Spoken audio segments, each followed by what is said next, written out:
Hola, hola, buenos días a todos. Muchas gracias por acompañarnos en esta nueva edición de Sila Live, en la que vamos a tocar temas muy interesantes con dos, iba a decir conocidos, pero me voy a tomar un poco de riesgo y voy a decir amigos, no solamente de Sila, pero también en la parte personal. Perdón por el atrevimiento, Cuau, Javier, pero bueno, ese es justo lo que hemos venido viviendo los últimos años en nuestra relación al final de conocidos de esta industria, ¿no? Que es muy bonita en México y que se ha venido desarrollando pues de una manera bien interesante en la parte profesional y sobre todo institucional. Para este live estoy contento porque la verdad son temas muy novedosos. Evidentemente, antes de poder tocar a fondo todo esto, me encantaría contextualizar un poquito, ¿no? Y contextualizar me refiero ahorita entro a detalle con la presentación y demás, pero prepandemia, bueno, pues hablábamos de un mercado a nivel industria, ¿no? De un mercado, como le decía ahorita, profesionalizándose en vías de una institucionalización, ya con una historia de al menos 8 o 10 años de representantes institucionales, públicos, que cotizan en bolsa o que traen vehículos de inversión sofisticados, ¿no? Entonces, en México esa era la historia que estaba cocinando. Llega esta pandemia y, bueno, empieza a ser un poco, más bien estragos, no solo en México, pero a nivel global. Y por supuesto, nadie fue ajeno al impacto de lo que se vivió en mayor o menor medida para algunos sectores dentro de esta industria del sector inmobiliario. Eh, y ahorita estamos hablando ya de oportunidades que se crearon no a raíz de la pandemia. Esto no es algo que se viene cocinando hace poco tiempo, ¿no? De lo que vamos a platicar es algo que se viene cocinando desde hace mucho tiempo, algo que pasa ya en otras economías más consolidadas de una manera mucho más, voy a decirlo así, más institucional, digamos, ¿no? En términos generales. Pero bueno, hoy estamos hablando de una, voy a poner entre comillas, situación post-pandémica, y perdón, no quiero decir que con esto haya acabado, haya terminado todo este proceso, todo este impacto que tenemos, sino más bien ya estamos pensando en el futuro, ya estamos pensando en cómo cambiarnos el chip, aprovechar las oportunidades y no solo quedarnos ahí y esperar híjole, ¿qué pasó? Ya nos impactó y ahora, ¿qué hacemos? ¿Esperamos a que se recupere el mercado solito o ponemos manos a la obra? Y yo, estos dos exponentes a nivel empresa, Colliers y HiHub, me parece que son buenos representantes de lo que está sucediendo en este tema de recuperación, creatividad, y echar a andar negocios a partir de estos impactos en teoría negativos, ¿no? Voy a arrancar un poquito antes de presentar a mí, ¿no? Voy a presentar a cada uno de las personas que nos acompañan. Cuauhtémoc, voy a hacer una pequeña descripción. Cuauhtémoc es fundador y director general de HiHub, ¿no? Una plataforma digital que simplifica la reconversión de edificios a oficinas. Genera comunidades de co-living. Cuau es urbanista, también tiene un máster, un MBA por Stanford University. Ambas conocidas, su visión es ofrecer una solución de vivienda en renta, y esto ya habla un poco más de la empresa, ¿no? Compartida para los casi 30 millones de jóvenes trabajadores y emprendedores que hoy no son atendidos adecuadamente y que requieren espacios para vivir y trabajar de manera independiente. Muchísimas gracias, Cuau, por acompañarnos hoy. Es un honor tenerte por acá con todo lo que estás viviendo en los últimos meses. Pues gracias por el tiempo que te diste para charlar un poquito sobre el modelo de negocio. Por otro lado, tenemos a Javier. Javier cuenta con más de 30 años de experiencia en bienes raíces.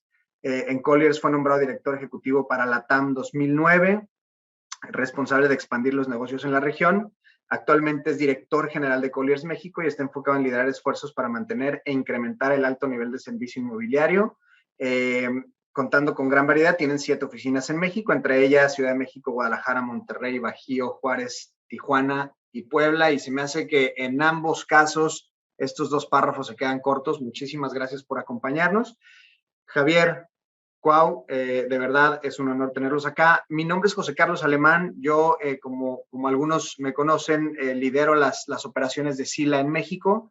Sila México es una plataforma de tecnología que provee información y data al sector inmobiliario. En 3 países estamos hoy con presencia en Brasil, en Colombia y en México. Pues bueno, ahora sí, mil gracias nuevamente, entramos en materia. Yo quisiera arrancar, Cuau, quizá que nos platicaras un poquito de manera muy breve, Hi-Hub, ¿qué es? ¿Dónde está parada hoy? ¿Cuándo empezaron? ¿Y por qué aprovechamos esta oportunidad? Muy bien, pues muchas gracias por la invitación. Un saludo a Javier. Sí, somos amigos. Y como dices, ¿no? Amigos por empezar a trabajar y los proyectos, pues, te llevan, por lo menos en Latinoamérica, haces un bonding muy, muy padre con los colegas del sector. Entonces, encantados de trabajar con ustedes y seguir trabajando con ustedes. Hi-Hub es, como bien dices, es una plataforma digital de Living as a Service. Traducido al español, Living as a Service es vivienda en renta con un servicio integral de valor agregado para el inquilino. Por un lado, atendemos a los inquilinos desde la búsqueda hasta la gestión de una experiencia diferenciada en su día a día y por toda su estancia, que en nuestro caso son contratos de 12 meses y con renovación. Entonces pueden ser estancias multianuales de cualquiera de nuestros inquilinos. Y por otro lado de la plataforma, facilitamos a los grandes propietarios comerciales a hacer conversión de espacios de oficina subutilizados disponibles a un uso de co-living, que es el servicio que le damos a nuestros inquilinos. La gestión de esa transformación, sin entrar en detalles, empieza desde la evaluación, ayudarlos con la evaluación y toma de decisión, la gestión de la obra que se requiere y que ellos financian en la mayoría de los casos, y el día a día, porque al final del día ellos son los landlords de la comunidad de co-living que tienen en su edificio.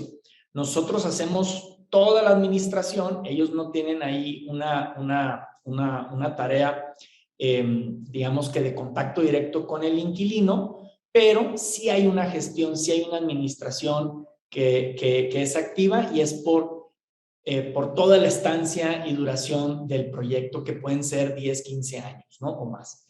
Entonces, en esencia, de eso se trata la plataforma, y quizá más adelante podemos platicar de los porqués y de los cómo, ¿no? Mil gracias, mil gracias. Pues entiendo que es un modelo de negocio, y déjame tratar de tomar algunas ideas que dices y poder, desde mi perspectiva, transmitir, ¿no?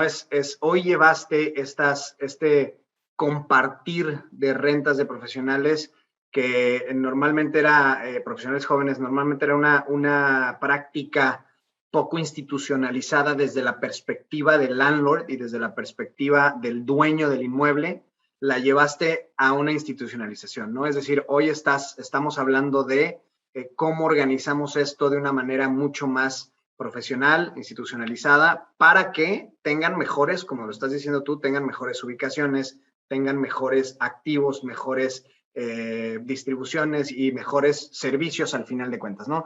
Mil gracias, creo que queda clarísimo, y como dices, ahorita vamos entrando un poquito más en materia sobre cómo está impactando de manera positiva en lo que hoy estamos viviendo. Javier, pues bueno, creo que Colliers no necesita mucho más explicación, a menos que tú evidentemente quieras hablar un poquito de la empresa. Yo arrancaría hablando o preguntándote más bien, ¿cuál es el contexto a nivel quizá transaccional en México en los últimos meses Evidentemente sabemos hoy que hay un impacto. Me encantaría que nos apoyaras hablando un poquito desde tu perspectiva de proveeduría de servicios, de consultoría y brokeraje hacia el sector institucional del real estate. ¿Cómo lo estamos viviendo específicamente en el sector de oficinas? Y claro, ¿cómo vienen estos modelos de negocio nuevos a impactar positivamente de ahora en adelante, creería yo, ¿no?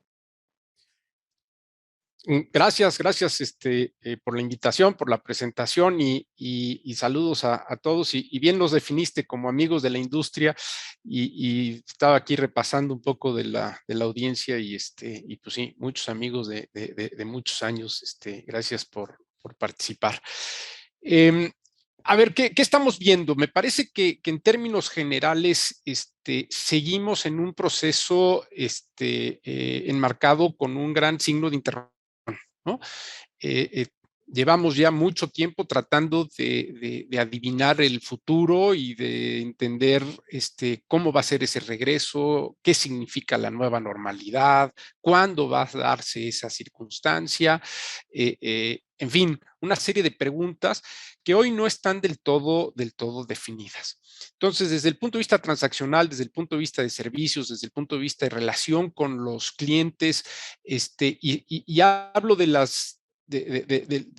cadena de valor de manera integral, desarrolladores, propietarios, administradores, usuarios, pues la interacción es mucha de consultoría. ¿Qué podemos hacer? ¿Qué se espera para adelante? ¿Cómo vienen las tendencias?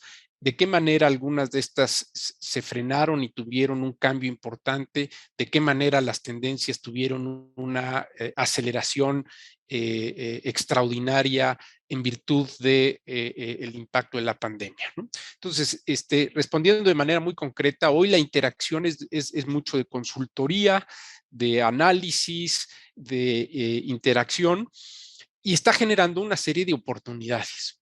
Ya nos platicaba Cuau de una muy en particular, en donde pues ellos lo que necesitan como materia prima pues son inmuebles bien ubicados, con propietarios avesados que estén dispuestos a hacer un cambio de uso. Pero por el otro lado, los mismos usuarios tienen hoy la oportunidad de replantear su modelo de negocio, su cultura organizacional y de hacer compatible su espacio físico con esa visión de futuro que tienen en el modelo de negocio y cultura organizacional de cada una de las empresas. Entonces, está componiendo todo el mercado. Esto sin duda alguna trae retos, y retos importantes. Son decisiones serias. Ya también Cuau hablaba de la inversión que significa por parte de los propietarios al respecto. Y del mismo lado de los usuarios de oficinas o de los desarrolladores y de las autoridades que han facilitado estas reconversiones y han visto en esos retos esta oportunidad de también darle una reacomodada al desarrollo urbano, al plan de ciudad o de ciudades que se visualiza al futuro en función de todos estos cambios. Entonces, creo que hoy estamos parados todavía en un proceso no 100% definido, con retos y muchas oportunidades. Muchas gracias, Javier. Creo que hace mucho sentido y tienes razón, ¿no? Hoy creo que es muy temprano para poder responder una pregunta. Sin embargo, como bien lo mencionas, estamos viviendo de manera muy acelerada o tratando más bien de adaptarnos de manera, pues hablando de manera muy concreta a estos cambios que se están dando, ¿no? Es decir, a todo lo que viene sucediendo también con el home office y esto cómo está afectando la redistribución y cómo está afectando la contracción o más bien, o también, ¿no? De alguna manera el ampliar algunos espacios o dónde me voy a ubicar o si vuelo para acá o si vuelo para allá, qué oportunidades se está viendo en este sentido, ¿no? Ahora, déjenme hablar, tocando el tema de oportunidades, déjenme preguntar también de estas, pero también de los retos, ¿no? Y voy a contextualizar un poco, Cuau, y aquí los dos creo que pudiéramos, más bien los dos, tanto Javier como Cuau, pudieran ilustrarnos un poco más. Ya hablabas tú del gobierno, Javier, ¿no? Cómo está ahorita, de alguna manera, lanzando algunas iniciativas que apoyen estas reconversiones. Sin embargo, hay retos bien importantes a nivel propio del activo, es decir, dentro de los activos, ¿no? Si lo piensas, el modelo, Cuauhy, por favor, ayúdame si es que me equivoco. El modelo en un primer momento, ¿no? Se pensó con esta tierra, ¿no? O hablar de tierra, digamos, en donde pudieras tener esta construcción muy flexible y pudieras armar estos inmuebles de una manera muy eficaz y eficiente. Y luego, bueno, se presenta una oportunidad en un mercado impactado de oficinas en donde podemos tener, digamos, oportunidad para reconvertir ciertos espacios. ¿Cómo estás viviendo estos retos a nivel de distribución, de layout, incluso lo que planteamos y platicamos hace días? ¿Cómo atacas o cómo están organizándose, puesto que tienen dos mercados diferentes dentro del mismo inmueble, ¿no? El mercado de las oficinas a nivel de persona no es el mismo que el que atacas tú y a lo mejor tendrán que cohabitar en un mismo momento. ¿Cómo se están imaginando esto, no? Y eso entiendo que representa un reto. ¿Cómo lo están atacando ustedes? Gracias. Permíteme dar un poquito de contexto entonces ya del producto y del cliente. ¿Quién es el cliente? ¿Cuál es el producto? Y hablamos de la cohabitación, que ya está ocurriendo. Ya tenemos ejemplos así. Entonces podemos hablar de ejemplos reales. Entonces, si vemos nuestra propuesta dentro de un contexto global, y Javier no me dejará mentir que esto que estamos platicando no es un asunto de México, es un asunto global. Si lo entendemos en el contexto global, Hi-Hub atiende a los miles de millones de jóvenes en el mundo, que es la fuerza productiva emergente en las ciudades. Se escuchó hablar durante la pandemia de la huida de la ciudad, pero si checabas la edad de quien estaba huyendo a la ciudad, bueno, pues no eran los jóvenes. Si checas quién está migrando hacia la ciudad, son los jóvenes, ¿no? Entonces, estamos hablando de que es la fuerza productiva de los nuevos sectores de informática, del conocimiento y de servicios que son el motor de una ciudad. Y ese es nuestro segmento, ¿no? Y hemos aprendido que Hi-Hub debe de apoyarlos en su camino para transitar de ser dependientes a independientes. Para muchos de nuestros clientes a sus 24 o 25 años es la primera vez que salen de casa. Entonces, tenemos nosotros esa oportunidad y esa responsabilidad, no nada más, living as a service no nada más es, aquí está tu habitación, ¿no? Entonces, si hablamos de edades, te diría que de 22 a 35 años, hombres y mujeres, principalmente solteros. En ningún caso podemos aceptar con hijos, porque nuestro producto no lo permite, ¿no? En México hay una población de 30 millones de jóvenes, que es nuestro bono demográfico de aquí al 2030. A partir del 2030 se nos termina el bono demográfico y vamos a empezar a envejecer muy rápidamente, igual que todos los países desarrollados. Pero el bono demográfico tiene muchísimo valor económico, muy poquitos países del tamaño de México lo tienen, quizá México es el único de ese tamaño que lo tiene. Entonces, digamos que Hi-Hub detecta esta oportunidad en esta última década que nos queda y vamos a contribuir, ¿no? Para que estos jóvenes puedan perseguir sus sueños y contribuir pues al desarrollo de las ciudades. De estos 30 millones sabemos que 15 millones sí van a poder pagar, en la próxima década sí van a poder pagar una renta de 5,000 pesos cada uno, o más, ¿no? Entonces es un mercado no atendido, gigante, y esa es la oportunidad que tenemos en puerta y que Hi-Hub tiene súper bien claro. Nuestra solución para ellos es un producto de co-living. Alquilamos habitaciones privadas que se convierten en oficinas privadas en todos los casos. Entonces, cuando hablamos de que la oficina se convirtió en residencial, en nuestro caso, pues no, la oficina sigue siendo oficina, pero además pues vives en ella, ¿no?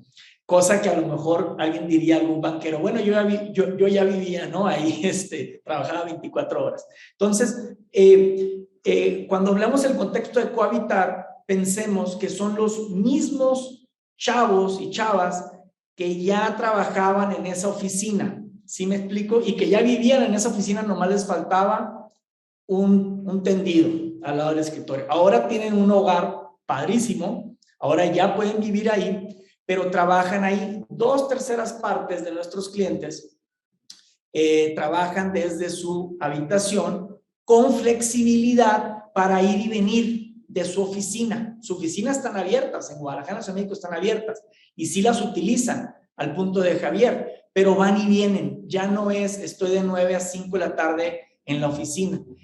Qué cómodo estar a 2 cuadras de tu torre donde trabajas, la torre en donde vives, abajo tienes todos los servicios, el parque, y entonces ahora sí, FlexWork se vuelve ya un estilo de vida permanente. Y los empleadores, los usuarios de oficinas que hablaba Javier, están cómodos con esta situación desde la perspectiva de nuestros usuarios, ¿no? Es lo que nos cuentan, es lo que alcanzamos a percibir. La cohabitación, en el caso, por ejemplo, puntual de una oficina clase en Guadalajara, donde tenemos piso de Hi-Hub, piso de oficina que ya existía antes, piso de Hi-Hub, piso de Hi-Hub, piso de oficina que ya existía antes, es un edificio no muy grande de 8 niveles que comparten 2 elevadores. No se segmentó, tanto también para ver qué pasaba, pero funcionó de maravilla porque, repito, nuestros jóvenes es que trabajaban y trabajan en ese ambiente, en esas oficinas. Entonces, sí fue necesario un reglamento comunitario, sí fue necesario un nuevo reglamento condominal, muy simple, muy sencillo, pero fuera de eso, no hubo mayor problema, mayor impacto, ¿no? El hecho de que la torre ahora ya tiene los ingresos completos, entonces eso permite terminar bien el proyecto para el propietario. Él pudo terminar bien su proyecto de seguridad del lobby, los torniquetes, cosas que no había podido terminar por la pandemia. Y entonces, digamos que ahora sus inquilinos tradicionales están más contentos porque el propietario tiene más ingresos para darle mejor mantenimiento, mejor servicio. Mejoramos juntos el tema de seguridad digital, le ayudamos al propietario a digitalizar toda la administración de su inmueble y entonces digamos que fue un total ganar-ganar y pensamos que aunque Hi-Hub está dispuesto a trabajar con inmuebles completos, se nos quitó el miedo, ¿no? A ambas partes de trabajar y cohabitar cuando se trata de parcialidades, ¿no? Le vemos ganar-ganar. Fíjate, estás tocando temas bien interesantes y ese de quitarse el miedo es justo de lo que hablaba un poquito hacia el inicio del live, ¿no? Que era, estamos reaccionando de manera rapidísima y haciendo pruebas piloto, ¿no? O estos famosos MVPs muy rápido para saber si esto va a funcionar o no va a funcionar. Y aparentemente, bueno, pues por lo que estás comentando, está siendo pues un éxito por lo menos en los activos que hoy tienen. Déjame, también tocaste un tema que vamos a hacer una pregunta, ¿no? Este tema de los flujos, de la mejora de mantenimientos, y esto lleva a tener una, quizá, ¿no? Lo pongo sobre la mesa, una mejor evaluación de activos. Ahorita lo tocamos ese punto. Quiero hacerte una pregunta a ti y que Javier nos ayude a responderla, ¿no? Y es, hablando de oportunidades a nivel regional y a nivel global, ¿no? Principalmente regional, por esto el bono demográfico que estás hablando es muy diferente la TAM de Europa, ¿no? O de Asia, quizá, ¿no? Entonces, a lo mejor enfocarnos en la TAM. Y ¿cuáles son las oportunidades para Hi-Hub? Y para responder a esta pregunta, quizá agradecería a Javier que nos ayudase a entender un poquito la situación que está viviendo en algunas métricas, ¿no? Fundamentales la TAM, y que de ahí nos ayudes también tú a responder, ¿no? O entre los dos, que me ayuden a entender, oye, pues sí, evidentemente hay una oportunidad clara en estas ciudades y tal, o bien nos queremos quedar aquí y ver qué pasa, ¿no? Entonces, le voy a pedir a mi equipo que si me ayuda a compartir un par de láminas que trae Javier por ahí, muy interesantes de las principales ciudades de la TAM, en donde ellos tienen de alguna manera relación u operación. Entonces, adelante, Javier. A ver, mira, me parece que se junta, diría yo, el hambre con las ganas de comer. Está este bono demográfico, está esta inmigración a las ciudades, están estos jóvenes buscando vivienda digna, que puedan pagar, están buscando evitar estos traslados, este commute de horas en transporte público y tal. Y por el otro lado está la materia prima, que son edificios de oficinas con una amplísima disponibilidad. Eh, Mencionabas otras latitudes y yo diría, pues no estamos solos en esta problemática si lo vemos como vaso medio vacío, pero grandes oportunidades para quienes, déjame retomar la frase de Cuau, para quienes pierdan el miedo de pensar fuera de la caja, de ver las cosas de manera distinta. Un mercado de oficinas saludable es aquel que tiene más o menos un 10% de disponibilidad. Ahí hay un buen balance entre oferta y demanda, entre poder de negociación de propietario e inquilino y tal. Estoy hablando, insisto, en términos generales. Shanghái, 22% de espacio de oficinas disponible. Nueva Delhi, 24%. Calgary, en Canadá, 27%. Austin, Estados Unidos, 20%. Denver, 20%. Los Ángeles, 21%. San Diego, 25%. A veces hablar de porcentajes, pues medio que te sesga un poco el asunto, pero si vieras el inventario total de oficinas en Los Ángeles y eso le aplicas el 20 o 25% de disponibilidad, son muchísimos metros cuadrados de oficina disponibles, que algo se tendrá que hacer. Me acerco a la región. Y por ahí lo ven en las láminas, Lima, 20%, Panamá, 27%, Río de Janeiro, 32% de espacios y oficinas disponibles, Sao Paulo, 22%. ¿no? Esto per se te empieza a decir, oye, tenemos que pensar de una manera distinta, tengo que ver cómo hago rentable mi proyecto, cómo le doy una factibilidad financiera a los activos inmobiliarios. Se conjunta también un poco con el tema de las absorciones, ¿no? Bueno, pues los mercados van tomando más metros cuadrados, se incorpora inventario nuevo y ahí van los mercados caminando. Esta circunstancia de la pandemia ha generado absorciones netas negativas. Se está desocupando más espacio del que se está demandando, más el inventario nuevo que por inercia se sigue incorporando. Algunas cifras, en lo que va del año, 20,000 metros cuadrados negativos de absorción en Buenos Aires, 35,000 en Sao Paulo, 15,000 en Río, 34,000 en San José, Costa Rica. ¿no?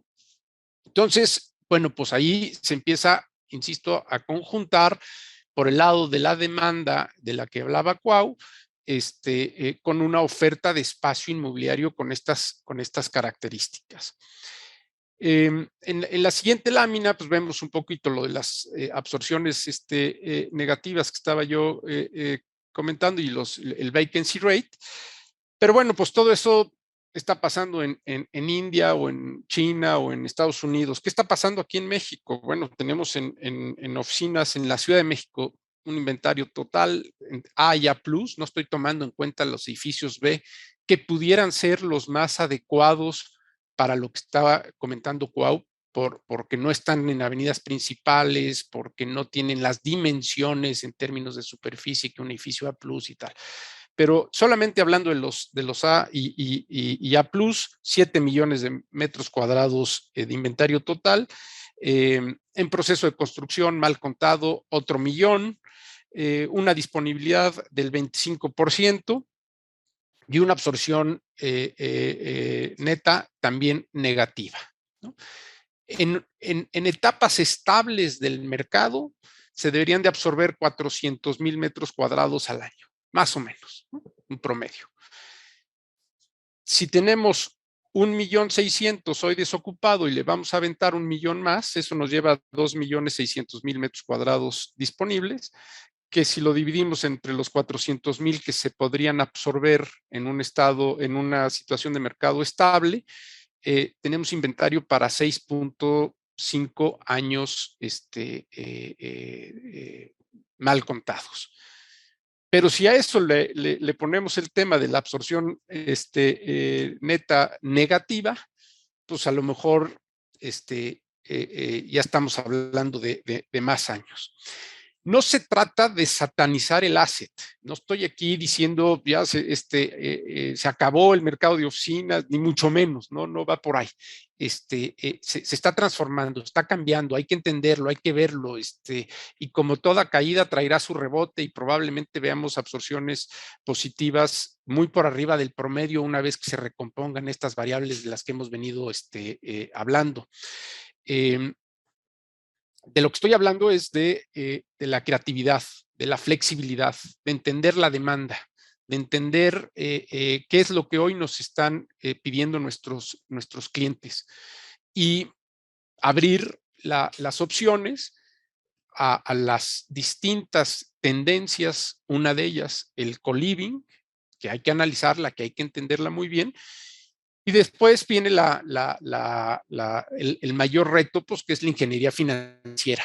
Y es que los números cuadren entre los retornos de inversión esperados de uno con los flujos y la generación de ingresos que pueden ir generando los distintos productos.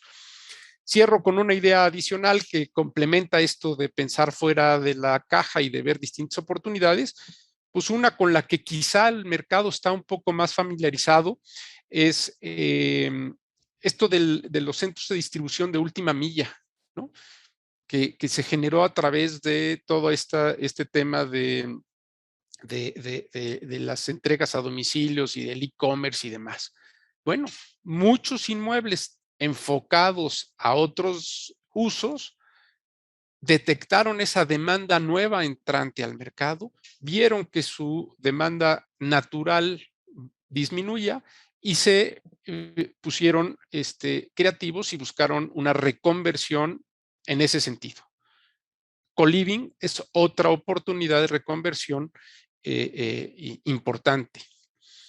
Entonces, pues ahí están las cifras, no estamos solos, es una tendencia global, es una tendencia regional, no solamente los mercados en desarrollo, sino también de los mercados maduros, y ahí es donde podemos aprender,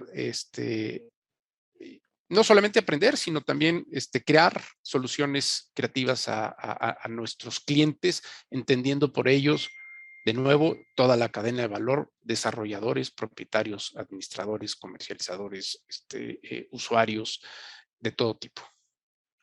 Totalmente, creo que tocas puntos bien interesantes, Javier, y yo añadiría ahí algo que estamos viviendo quizá también ahora en Ciudad de México, más que en otras ciudades, es la parte del subarrendamiento también, que al final de cuentas compite ahora con los espacios disponibles. Entonces, si traes una cifra del 20, 22, 23%, bueno, le añades el tema del subleasing y se te va al 30, 35% en algunos submercados, ¿no? Entonces, creo que ya estos espacios empiezan a competir de una manera muy, muy interesante.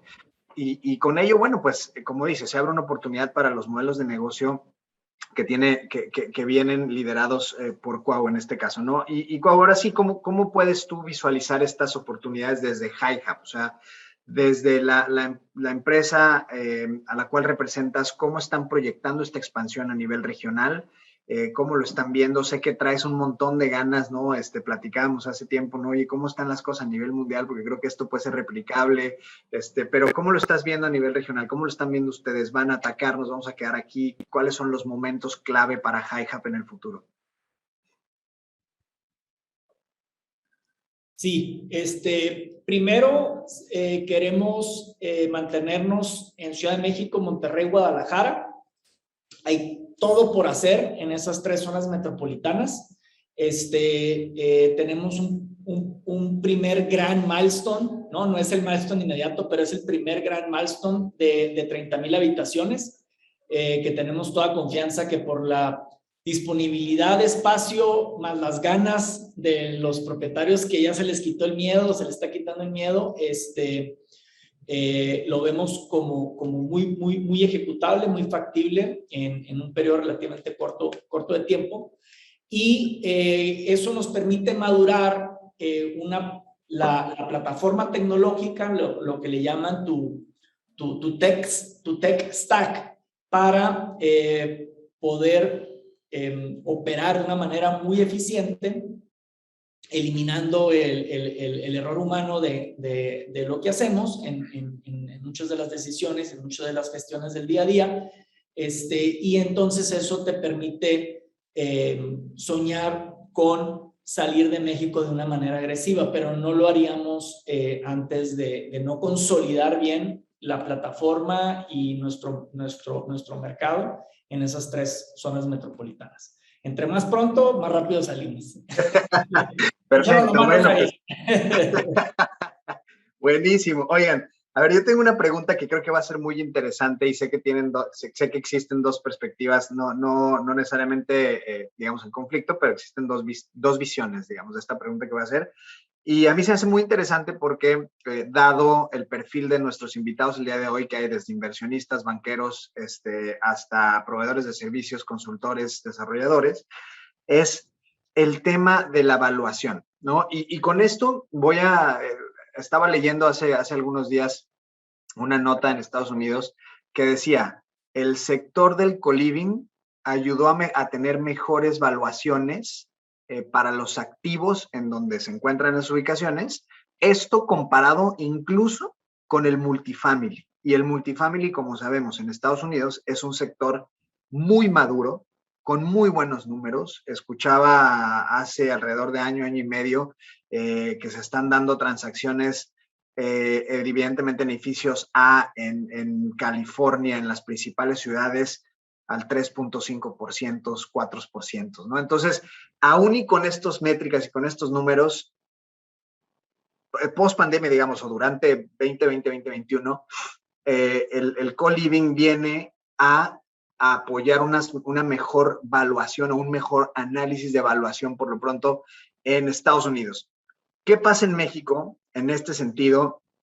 Y yo les preguntaría a los dos, ¿no? Y a lo mejor le pediría a Javier que nos ayudara a entender esto desde la perspectiva de Colliers y también a Cuau desde su perspectiva y de la perspectiva de HiHub. ¿Cómo estamos ayudando a mejorar las valuaciones de los activos en términos generales o no? Porque a lo mejor antes no estábamos acostumbrados a tener este tipo de inquilinos, ¿no? Y ahora con todo lo que ha venido ocurriendo, pues a lo mejor cada vez tanto los inversionistas como los valuadores tienen mejores herramientas para poder decir, oye, estos flujos sí tienen cierto riesgo, pero ya hay que irnos acostumbrando, ¿no? De tal manera que podamos de alguna manera meterlos a la licuadora y generar análisis de evaluación de largo plazo. Entonces, ¿cómo lo están viendo desde Colliers, Javier? Y luego te pediría que nos ayudaras a entender también cuál es su perspectiva.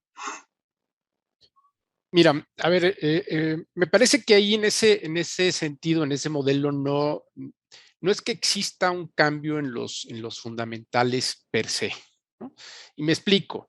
A ver, no tendríamos que ser especialistas para intuir que un edificio de oficinas rentado a una multinacional con un contrato a 10 años en dólares, con garantía corporativa y con una penalidad de X por una salida temprana, tiene un valor superior a un inmueble igualito con la misma ubicación, rentado en pesos, con contratos fraccionados en renta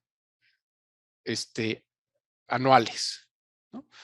Bueno, oye, pero es que los dos inmuebles son igualitos, tienen el mismo número de tabiques, el mismo número de metros cuadrados de terreno y costó hacerlo lo mismo. Sí, pero uno produce más que otro. Uno tiene un riesgo menor que otro. porque los inmuebles no solamente se evalúan en función de su valor de reposición, de su valor físico, de su valor comercial, sino también se evalúan en función de lo que producen y, y para ello se utilizan las tasas de capitalización que reflejan esa diferencia entre el tipo de contrato y los riesgos que esto lleva implícito. Entonces, dicho esto, que me parece que no estoy diciendo nada nuevo para nadie, pues eso son técnicas de evaluación estandarizadas a nivel global. ¿Por qué sí creo que pudieran generar mejores números y mejores valuaciones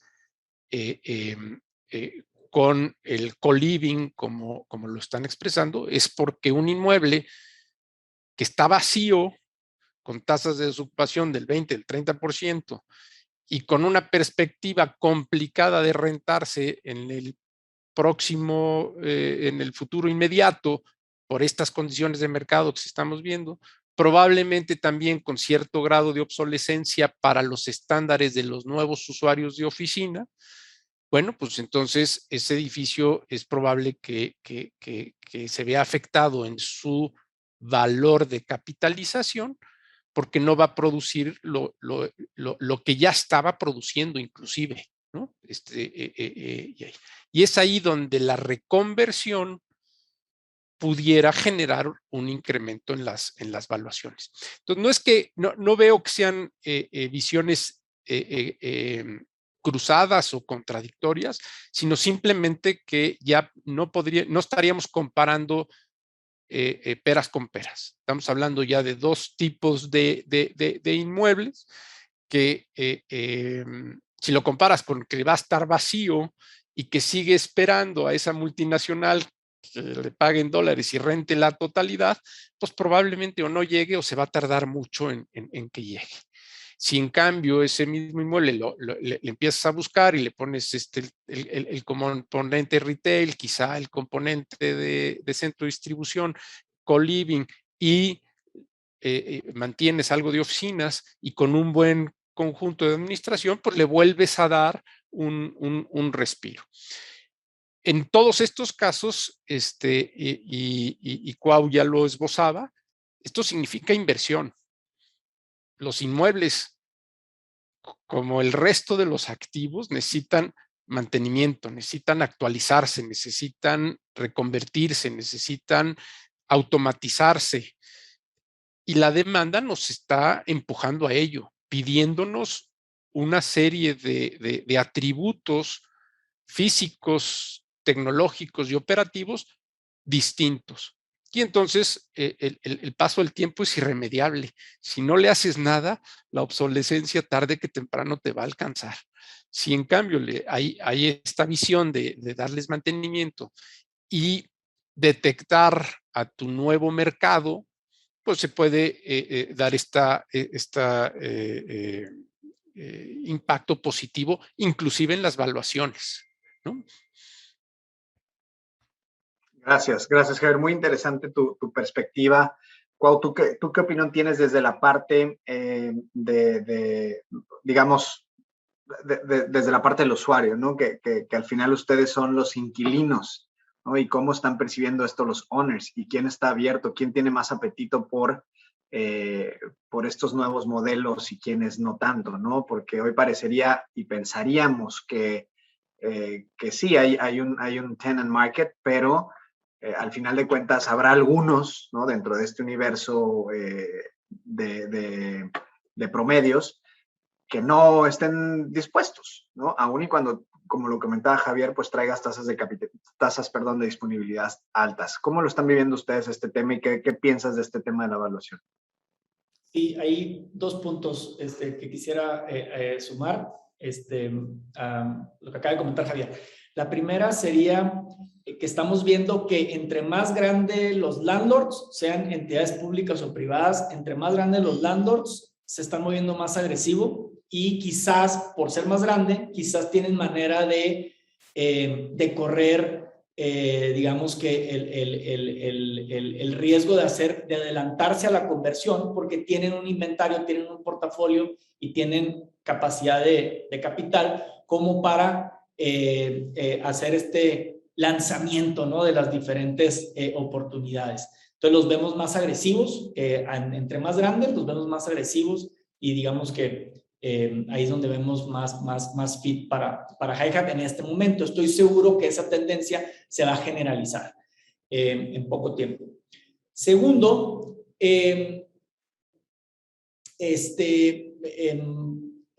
acerca de la evaluación o cómo contribuimos con la rentabilidad. Nuestra visión es, en Hi-Hat, es no queremos ser un inquilino de 5 años, no queremos ser un inquilino de 3 años de corto plazo. Queremos ser un inquilino para el futuro del siglo XXI, que es lo que vemos. O sea, el shift, el cambio que vemos, lo vemos como una tendencia clara para la siguiente década o 2.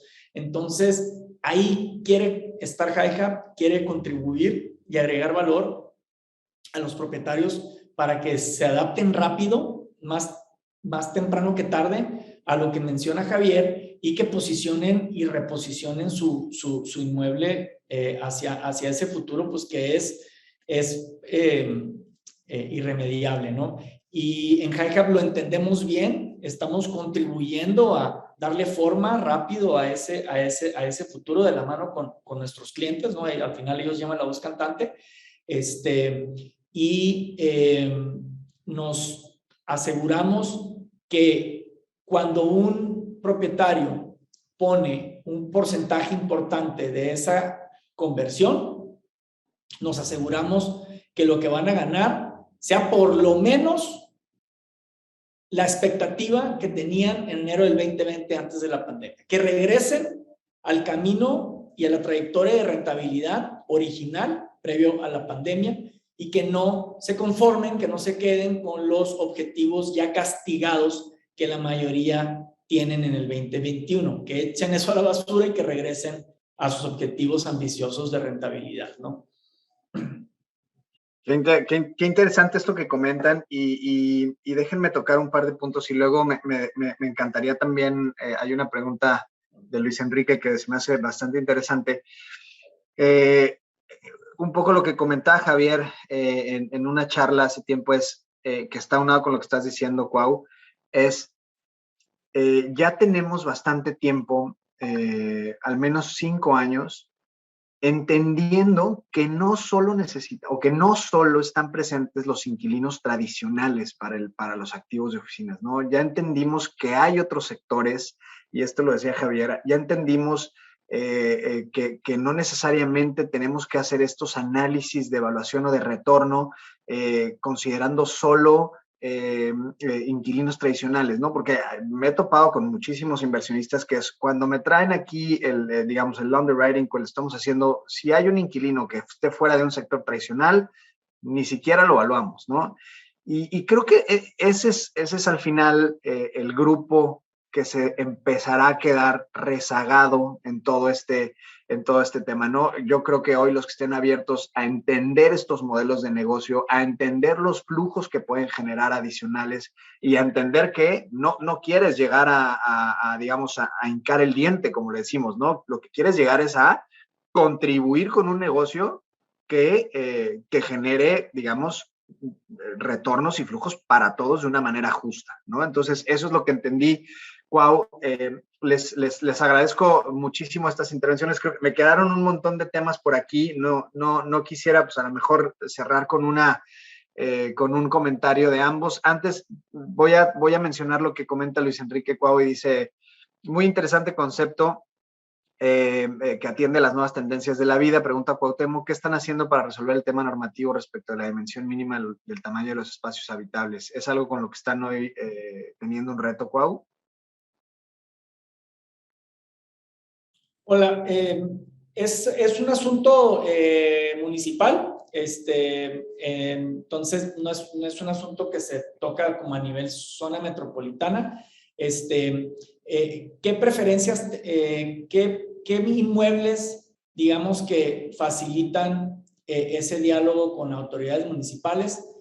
Aquellos que, que tengan uso mixto, 2, pues obviamente que estén en los principales corredores comerciales donde el uso de alojamiento va de la mano con el uso de larga estancia, ¿no? Y naturalmente ahí es en donde se tiene pues, todas las facilidades ya por reglamentación de hace años pues para diseñar tu planta, ¿no? Con habitaciones. Nuestras habitaciones son reglamentarias, es una habitación mínima, pero justo la mínima, pero en ese sentido estamos dentro de la norma, ¿no? Municipal, según en donde estamos. Cuando hablo de una que rentamos habitación, nos referimos a que las habitaciones de nosotros no tienen baño propio, el baño está diseñado para ser compartido, y es ahí en donde se genera esta productividad y aprovechamiento de los espacios, ¿no? Entonces ahí gana el inquilino y gana el propietario con ese acomodo. Buenísimo. Pues aprovecho tu intervención, Cuau, para preguntarte si tienes, gracias por la respuesta, dice Luis, si tienes algún comentario final y si quieres después nos pasamos con Javier también para aprovechar y generar un cierre. ¿Te parece? Adelante. Adelante, Cuau, si tienes algún comentario final. Muy bien. Creo que cubrimos todo. Nada más agradecerle aquí a tu audiencia por el espacio. Y si están interesados en conocer más de cómo los podemos ayudar, me parece que es más fácil que te busquen a ti, que te busquen a Javier, y estamos trabajando en estrecha colaboración con todo el sector. Entonces, estamos a sus órdenes, ¿no? Mil gracias, Cuau. Como dices, creo que este tema va a ser yo siempre te lo he dicho, ¿no? Es un modelo que a mí me hace todo el sentido del mundo y sobre todo en economías como las nuestras. Javier. Sí, mira, estaba aquí tratando de hacer así un esfuerzo de síntesis y de ver qué pudiéramos llevarnos a casa después de esta hora en la que todos hemos aprendido cosas nuevas. Y decías tú la composición de nuestra audiencia que viene viendo el sector inmobiliario desde distintos ángulos.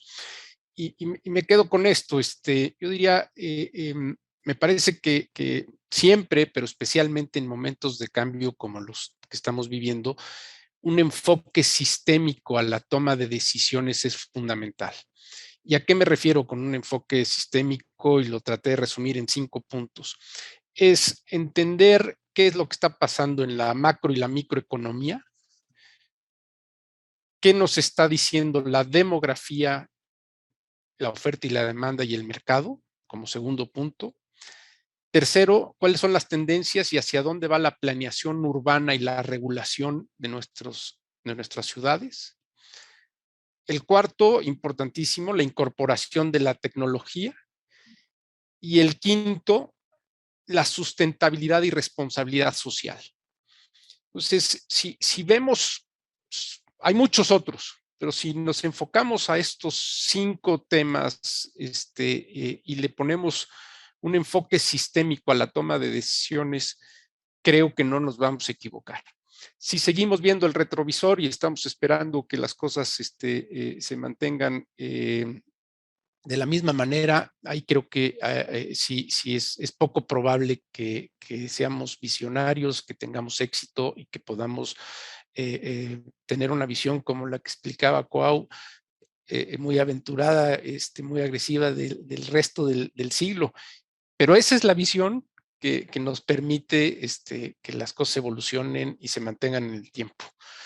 Creo que fue muy aventurado el tratar de resumir todo esto en 5 puntos, pero ojalá que a alguien le haga sentido este tema. No, hombre, mil gracias. Creo que cierras con un resumen muy ad hoc y creo que definitivamente es hacia donde tenemos que migrar, ¿no? A una visión de largo plazo sin dejar las estrategias operativas que sigan caminando, pero definitivamente poner la visión en el futuro de largo plazo hace todo el sentido, y de ahí seguramente van a salir, como dices, estos pensamientos fuera de la caja. Y yo los felicito a ti, Javier, a Cuau y a la visión de sus propias empresas por poder abrirse, ¿no?, a estos cambios que estamos viviendo hoy de manera radical. Como ustedes saben, también nosotros como una empresa de tecnología hemos tenido que vivir en años anteriores a la pandemia con digamos, un tema de educación para nuestro mercado muy fuerte, y digamos, durante los últimos 15 meses, este tema de educación ha sido mucho más sencillo en términos de, oye, ahora sí quiero eficientar mis procesos y ahora sí quiero tener mayor productividad. Entonces, me parece que tomando estos 5 puntos con los que cierras, vamos a poder tener esta visión clara de largo plazo, o por lo menos tratar de buscarla con la mayor información posible. Y ahora sí, me despido. Por aquí ya hasta salieron negocios por ahí. Yo voy a canalizar las preguntas que quedaron o los temas para cada uno de ustedes. Les agradezco mucho nuevamente y estamos al habla. Gracias a todos los que se conectaron hoy o sintonizaron. Les mando un fuerte abrazo. Gracias y buen día. Hasta luego. Saludos.